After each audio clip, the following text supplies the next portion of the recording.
Olá pessoal, mais um episódio aqui de Se Beber Beba Vinho, trazendo outra vez o Egídio aqui com a gente.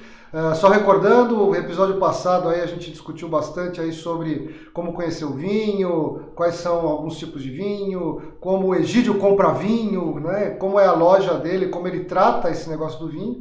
E agora, nesse episódio, a gente vai falar um pouco sobre como você deve se comportar na frente de um catálogo de vinho, seja no online, né, que você entra numa loja, tem um monte de vinho lá para você escolher, seja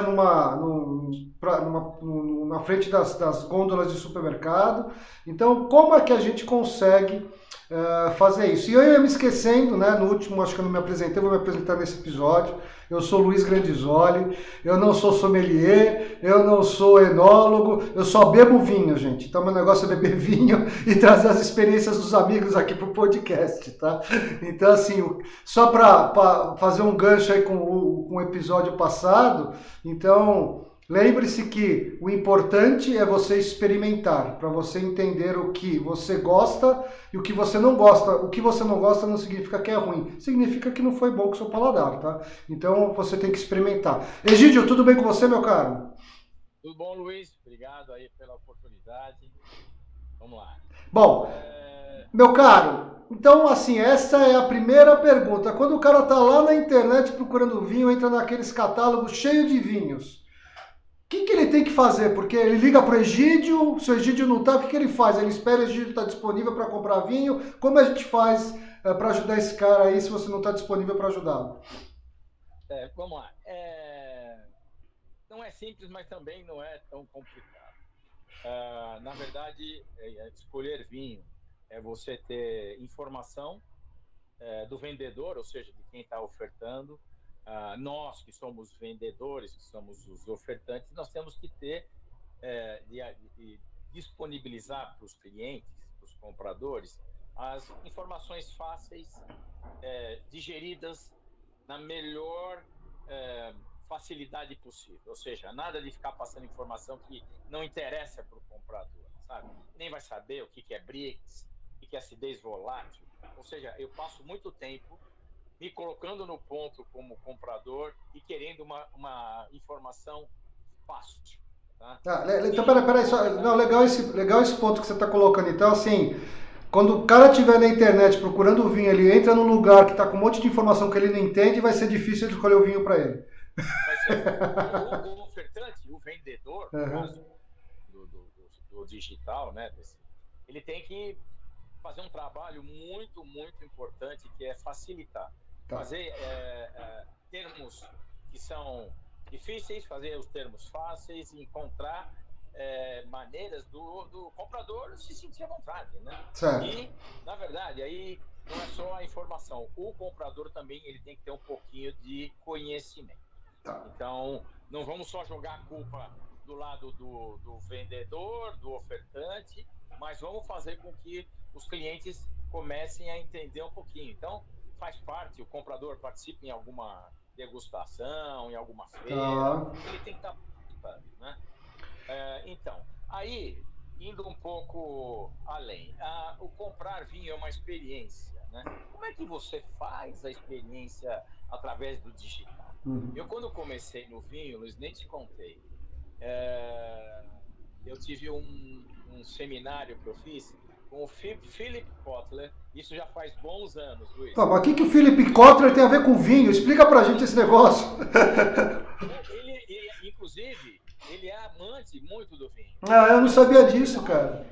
há muitos anos atrás, Uhum. quando eu comecei na indústria. Aí tá lá, bacana, era um seminário sobre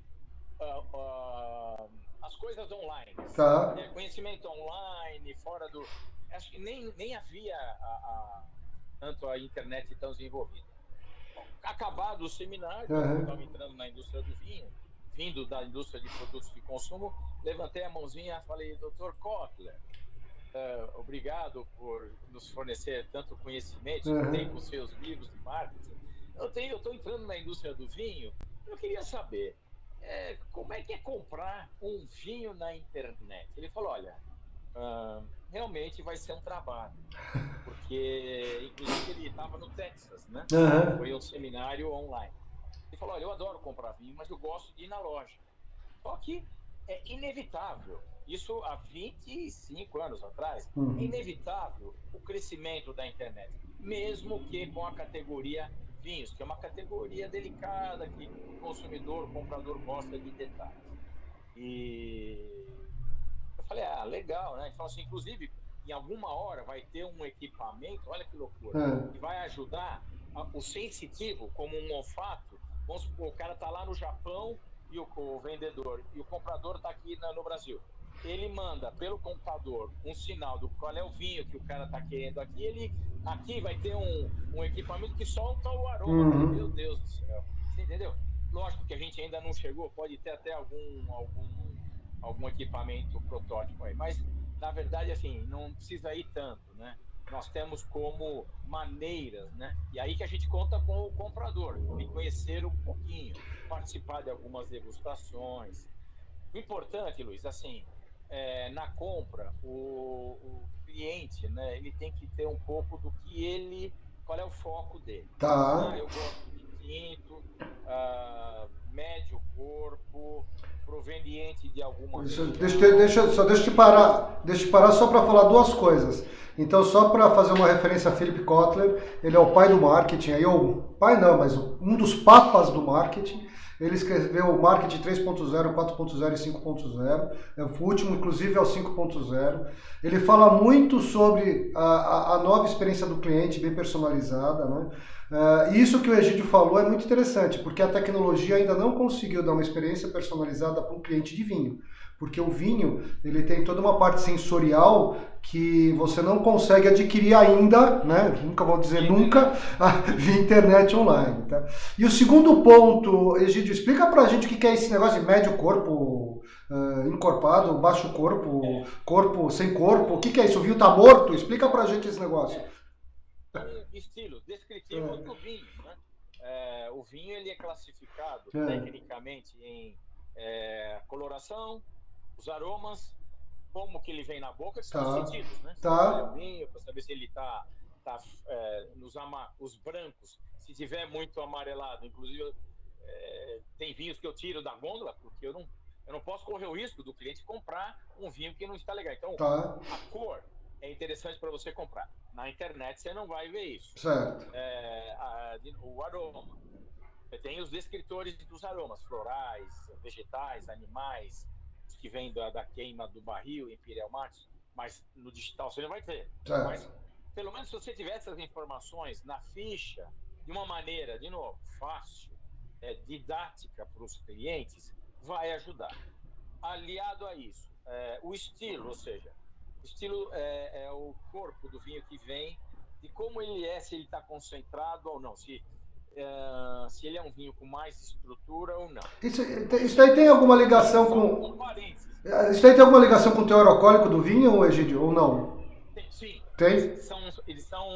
sim, um vinho encorpado, ele tem um teor alcoólico maior do que um vinho não tão encorpado. Olha aí, fica a dica, pessoal, Então há porque. uma correlação. Legal. Vocês vão ver vinhos aí de 11 graus, 13 graus, 14 graus, ou seja, quanto mais alcoólico ele for, mais encorpado ele é. Aí quando eu entrei na indústria, É. fui lá para o Chile, Uhum. numa vinícola importante, sentei com um famoso enólogo, eu era júnior ainda na época, falei, campeão, o que é um vinho concentrado? Ele falou, pega essa garrafa. Tá bom, pega aquela outra lá. Aí nós botamos uma tacinha, aí o primeiro vinho, uma cor mais vermelho, um tinto, mais levinho, não era tão vermelho intenso. Aí botamos a outra garrafa na taça, um vinho mais denso, encorpado. Até quando eu mexia, parecia que ele era meio licoroso, sabe? Tá. Meio. Aí ele falou: esse aqui é um vinho com menos concentração. Esse é um vinho mais concentrado. Como que você consegue concentração? É o rendimento no vinhedo. Posso te interromper só uma coisa, só para falar. Você está falando isso de rendimento e concentração, mas isso daí também tem a ver com um pouco com a uva, né? Porque se você pega um Pinot Noir, ele geralmente é super. Ele é mais claro e o Cabernet Sauvignon é aquele mais escuro, né? Exatamente, exatamente. Você vai ter vinhos que vão por si só morfologicamente, biologicamente Tá. ser mais encorpado, Tá. como um Cabernet, um Taná, do que um Pinot. Tá. Mas, guardados as diferenças, um vinho com menos concentração, ele foi plantadas as uvas, vamos supor, num metro quadrado, o equivalente a, numa safra, 30 garrafas, Tá. ou seja, muita uva. Um vinho de maior concentração, ali foram plantados 3 caixinhas só, ou 3 garrafas. Entendi. Ou meia garrafa. Ou seja, é o conceito, ao contrário do que a gente pensa, né? Uhum. Quanto mais uva ali no parreirão, vai dar mais concentração. O contrário. Faz sentido, né? Porque ele divide menos os nutrientes da terra, né? Tá. Exato, ele divide, eu costumo falar, que é como um pai que tem uma mesada. Uhum. Ele tem 100 dinheiros para dar de mesada. Ele tem 100 filhos, ele vai dar um dinheiro para cada filho. Certo. Aí vai ser um vinho, uma mesadinha mais. Agora, aquele pai que tem, ao invés de 100, tem 2, ele vai dar 50 dinheirinhos para cada. Perfeito. Mas isso é uma informação difícil para o comprador ter lá na frente do catálogo, né? Sim, mas isso é normal quando a gente coloca rendimento por hectare. Tá. Normalmente os vinhos encorpados são 3 toneladas por hectare, ou 3 quilos por metro quadrado. Tá. Ou 3 quilos vão dar 6 garrafinhas, por aí, por metro quadrado. Opa, aí a gente vai falar, esse é um vinho com mais estrutura. Então, são dicas, Luiz, evidente que você tem aí no meio muita variação. Bom, vamos fazer um resumo aqui do que a gente falou muita coisa, mas vamos simplificar esse negócio pessoal. Então, para o pessoal começar a entender, se ele quer um vinho mais encorpado que aquilo que você falou no primeiro episódio, ele vai encher mais a boca e vai secar mais a tua língua. Certo? E geralmente esse tipo de vinho, você vai me corrigir se eu falar alguma besteira, mas esse tipo de vinho geralmente você usa para comer comidas mais gordurosas, certo? Comidas mais intensas, né? Certo. Então assim, aí a primeira dica, ou seja, você vai comer um churrasco, você vai pegar um vinho mais encorpado, ou seja, uma graduação alcoólica maior, né? A gente não vai falar de uva aqui, que é um outro episódio, mas só para o pessoal começar a ter a dica. Eu quero tomar esse vinho com uma comida mais leve. Pode ser com peixe, com risoto de legumes. Você vai assim para um Pinot Noir, que é mais levinho. Não vou falar ainda de brancos e tintos, vamos ficar no tinto só para o pessoal entender. Então assim, gente, essa é uma primeira estratégia para você começar a olhar isso. Então, outra coisa, repetindo, experimenta antes de comprar. Você tem que ter experimentado alguma coisa antes de comprar. Porque você chegar na frente de um catálogo de vinho, você ter experimentado vinho, vai ser muito difícil você ter essa percepção, né? Então, assim, teor alcoólico, do menor para o maior mais encorpado, menor menos encorpado. A gente já deu uma dica aqui, então, Taná, Cabernet Sauvignon é mais encorpado, Pinot Noir é menos encorpado, então aqui são os mais leves. Também faz parte do grupinho dos leves. Então, assim, esses daqui são os extremos, aí no meio tem um monte de coisa aí no meio, tá, gente? Esses aqui são os extremos. Saber o que você vai comer, para você saber o que você vai querer, né? E quando chega em país, né? Porque, ok, tem aí franceses, tem aí italianos, tem aí... E novidades, né? Países que estão vindo, né? O que você acha? Você acha que uma pessoa que não tem muita experiência no vinho deve começar a escolher vinhos de países que a gente chama de Novo Mundo, que é Chile, Argentina, Austrália, Nova Zelândia, África do Sul, ou do Velho Mundo, que é França, Itália, Espanha e Portugal? Sem esquecer, Luiz, que o fator preço é importante. Preço é outro episódio.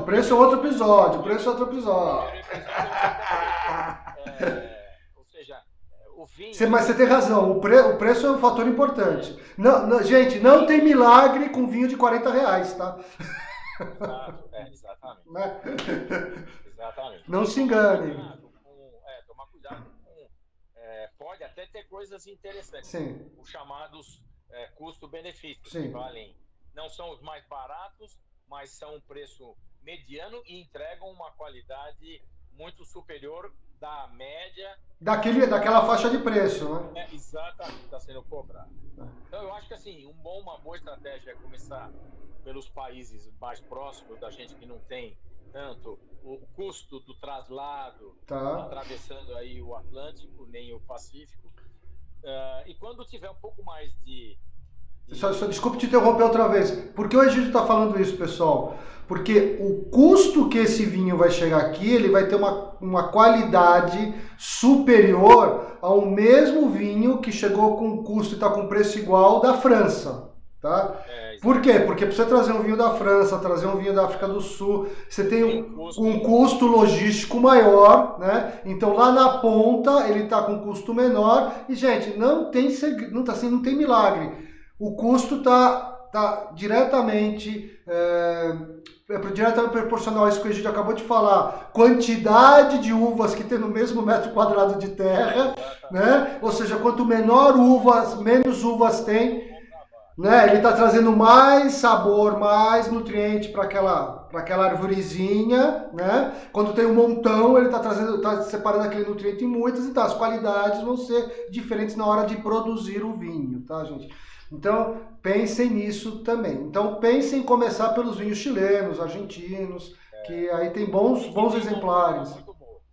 E no caso, alguns recursos, né? E participar de degustações, feiras, né? Enfim, isso é bom porque vai melhorando a informação, o conhecimento, na verdade, do comprador. Tomar cuidado com algumas promoções de queima de estoque, tá. Porque safras de vinhos brancos, espumantes, antigas, é suscetível a você estar realmente suscetível a produtos que não estão entregando, não estão no seu melhor momento, já estão porque o vinho ele tem uma curva, Luiz. Ele nasce quando ele é envasado, produzido, depois ele... Isso daí que eu quero te perguntar, gente. Você entrou num ponto bem importante. Ou seja, eu sou um comprador com pouca experiência. Isso significa que o meu orçamento para comprar vinho não é um orçamento também para comprar um vinho de alta qualidade.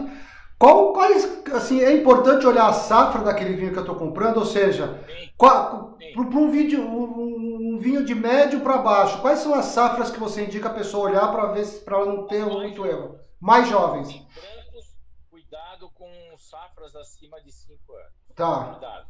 Tá. Os brancos levinhos, lógico, brancos mais complexos, caros. Tá. Você tem vinhos brancos aí de regiões da França que são longevos, vai por 20, enfim, tintos, de novo, tintos mais leves, não tão estruturados, podem durar 7 anos sem muito problema, mas depois disso há o ciclo de vida do produto, que é normal, ele vai morrer alguma hora. Mas eu posso usar 5. Tomar cuidado com... Eu posso usar 5 anos tanto para branco e tinto de média para baixo? Sim. A partir branco, com 5 você já tem que olhar com muito carinho. Tá, entendi. Ou seja, o branco, quanto mais jovem melhor, o tinto até 5 anos, assim.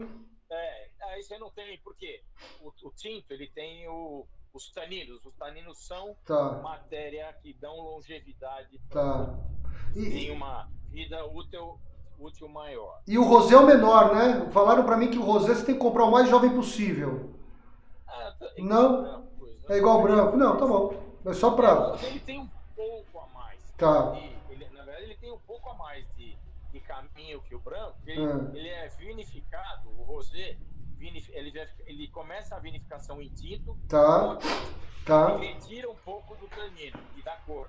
Entendi. Então ele tem um pouco mais de milhagem que o branquinho. Bom, então no resumo, pessoal, o seguinte, vai comprar vinho, você vai comprar um vinho de médio para baixo, ou seja, um vinho que tem boa qualidade, né? É um vinho que não é ruim, mas fica ligado nesse negócio. Vinho tinto, até 5 anos está de boa. Vinho branco, vamos colocar aqui de 3 a 5 anos, mas fica de olho, né? Se ele tiver muito amarelo, se você tiver na gôndola, ele tiver... Como é que ele vai ver na internet? Não, eu tô falando, mas se você tiver na gôndola, ele tiver muito amarelo, não pega, né? Quanto mais clarinho, melhor. E vinho rosé também, assim, é mais ou menos isso. Então, assim, na internet, eu sugeria você pegar branco de 3 anos, tinto de 5 anos, com aqueles preços proporcionais que o pessoal coloca máximo, aí. é isso aí, Né? no máximo.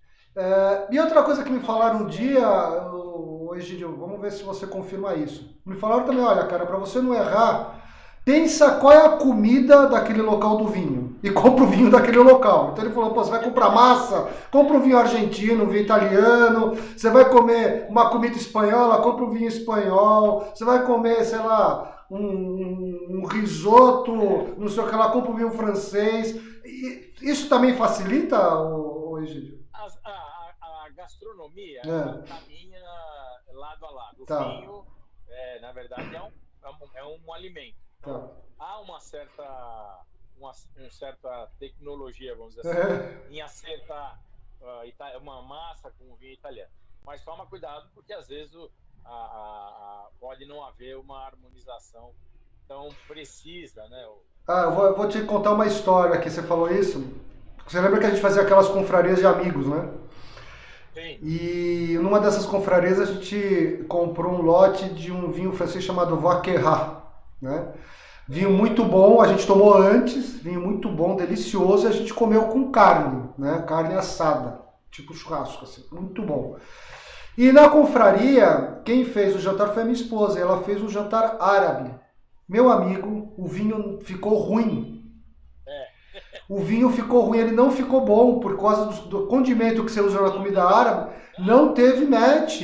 Não teve match. Não seria uma sugestão que eu daria. Um vinho tinto leve de Vaquerat, não é. Você viu? Pode ser muito aromático. Sim, ele... Ele é médio corpo, sim, gostoso, fácil. Não combinou com os temperos árabes. E daí a gente ficava olhando pra todo mundo com aquela cara de não tá muito bom. Eu falei, puta, mas a gente tomou ontem, tava excelente esse vinho. Sozinho, tá comida árabe. E assim, pra... Um negócio legal também na compra, a pessoa, como eu falei, tem um pouco de foco, o que eu quero é isso, e caminhar pelo catálogo ou pelas oportunidades, e não deixar de avaliar sugestões, né? Tá. E de repente o ofertante, o vendedor tem alguma opção, mas de novo, tomar cuidado, não entrar em furada, né? Porque o cara às vezes o cara quer te vender um vinho que tá parado lá, enfim, é esquisito, né? Tá. Então você tem que ter alguns, a safra é muito antiga, esse vinho é um Gamay, um Bourgeois Nouveau de 5, 6 anos, nossa, vai estar a probabilidade dele estar ruim é altíssima. Tá. Então, tem algum conhecimento. Ou seja, o nome bonito francês também não significa que ele pode ser velho, né? Não, isso é muito comum no vinho. Ele não tá, já passou, acabou. Tá. Então, mas agora, se o cara quiser assumir o risco, pode ser, Luiz. Cada garrafa, eu tive antes da pandemia, eu peguei 5 vinhos do Douro branco na loja que estavam cor de rosé. Levinho rosé, falei, estragou. Meio alaranjado. Sei. Levei pra casa. Botei na geladeira. No mesmo dia, hein? Gelei rápido. Falei, deixa eu aprender como é que tá esse vinho. Luiz, eu caí do cavalo. Tava bom. O vinho tava espetacular. Falei, caramba, bicho, olha a cor. Mas aí que tá. De novo, a cor não é o único descritor do produto que tá indo embora. Ele é só um sinal. Que no meu caso se deu totalmente errei. Quase que eu tive vontade de trazer para a loja. Falei, não, eu não quero dar esse estresse para o meu cliente, você entendeu? Entendi. Deixa ficar comigo, a experiência tá morrendo. Me ensinou que às vezes a cor não é o único descritor, o único do problema. Então, fazendo um resumo do papo de hoje. Para você escolher o vinho, voltando, vamos dizer novamente, vamos continuar falando isso todos os episódios, experimente vinho, certo? Isso. Se você vai pela internet... De alguma forma, Luiz, experimentar o vinho, eu acho que é legal. Na verdade, as experiências o cliente, o consumidor que está vindo para o vinho, Tá. eu sempre falo, bem tranquilo. Quanto mais tranquilo, Luiz, isso eu passei em várias degustações, muitas, aqui em petit comité ou em grandes shoppings, nossa, enfim, em convenções de vendas com 400 pessoas, quanto mais o tomador está relax, o sensorial dele explode. Tá. A maquininha dele de perceber, provar e acertar vamos supor, 3 vezes melhor do que quando ele está mais tenso, saiu. Ai, eu tô tenso. O nosso, eu não sou médico, enfim, eu não sei quem é o especialista dessa área do sensitivo. É uma coisa incrível. O nosso sensorial, quanto mais relaxado, memória também é um pouco disso. Às vezes, quando você está tenso, você esquece. Quando você está relaxado, você lembra quando você está tenso, eu esqueci a senha do banco, mas você vai esquecer. Eu não sei, Luiz. Eu só sei que acontece. Não, legal. Então vamos lá. Então você tem que experimentar, relaxado. E assim, eu vou dar outra coisa que eu acho que é legal. Sempre tenham várias pessoas ao seu lado quando você estiver falando, experimentando vinho, para você trocar experiências. E outra coisa que eu vou falar. Gente, se você quer entender as diferenças de vinho, pegue 2 taças, 2 vinhos diferentes, põe um vinho numa taça, um vinho na outra, cheire, beba, você vai começar a sentir as diferenças dos vinhos. Tá? Então isso é um ponto, você tem que experimentar e você tem que começar, pode ser um autoestudo, você não precisa conhecer nome de casta, nome de uva, terroir, se é alta concentração, baixa concentração, mas você pode começar assim.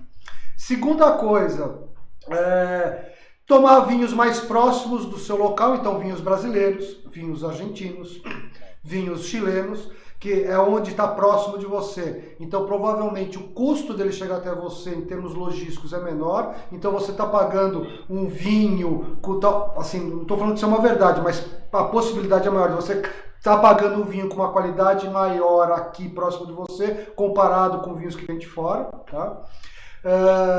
Sempre procurar dar uma olhada nesse negócio. Eu vou comer, vou ter uma refeição junto com o vinho, quero harmonizar. Fica a dica, gente, na Argentina é cheio de italiano, eles gostam de carne, então o vinho argentino deve se dar bem com esse tipo de comida, né? Então procura isso, né? Mas eu vou comer aqui uma caldeirada portuguesa.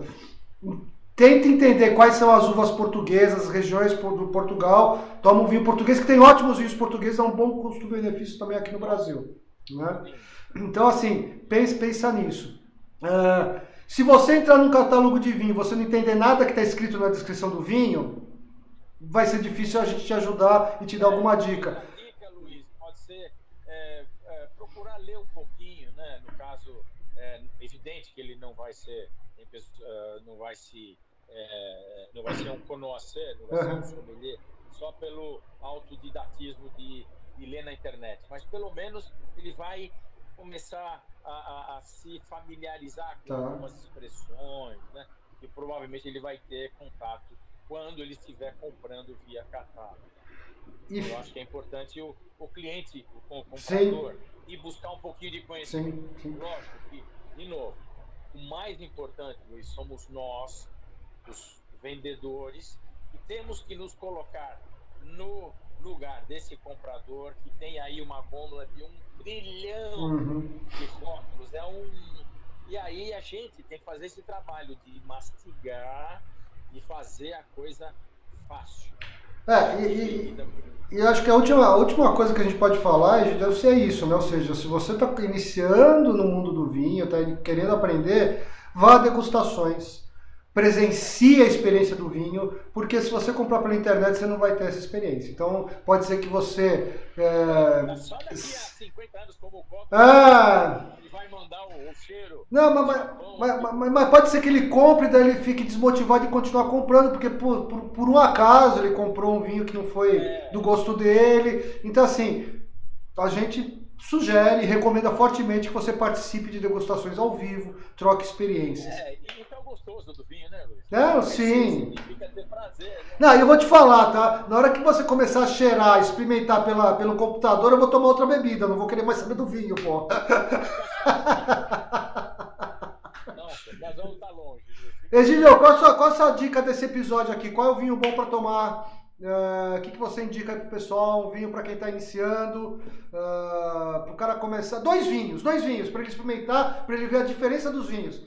Preço bom, você vai falar, cara, experimenta esse vinho, vem aqui na Wine Pro, compra esse vinho, experimenta para você começar a iniciar e sentir as diferenças desse vinho. Vinho, garrafa de vinho, não seja muito técnico. Fala, olha, passa aqui na Wine Pro que eu vou te dar 2 vinhos, vai ser um preço muito bom para você experimentar. Quais são os 2 vinhos? O Merlot Fausto. Fausto brasileiro, né? O Fausto brasileiro, tá? R$79. Tá. Ele é um Merlot e só mais um que está realmente no momento. É Casa di Neni, também lá do sul de Nova Pádua. Ele é Taná com Alicante Boucher. Fantástico. 2 brasileiros, então. Fácil, médio corpo. Legal. Gostoso, redondo, equilibrado. O cara não vai achar nem que é muito leve, nem que é pesado. Né? Legal. Para quem quiser conhecer um primeiro vinho. Do velho mundo, eu iria para um português, Flor do Coa, lá da região do Douro. É um vinho de entrada da vinícola, R$79 também, como os outros que eu falei aqui no Brasil. Feito com 3 uvas. A Touriga Nacional, que é a ícone, a Touriga Franca e a Tinta Roriz, e a Tempranillo da Espanha. Então é um vinho que não passa em madeira também, frutado, gostoso, e o cara vai falar assim, nossa, show de bola. Muito bom, Egídio, muito obrigado aí pelas dicas, que a gente se encontra no próximo episódio, que acho que o próximo episódio a gente vai falar de precificação de vinho, para o pessoal entender como é esse negócio de preço de vinho, se preço influencia na qualidade ou não, a gente vai discutir isso no próximo episódio. Obrigado, Egídio, até a próxima, meu caro. Tchau, tchau.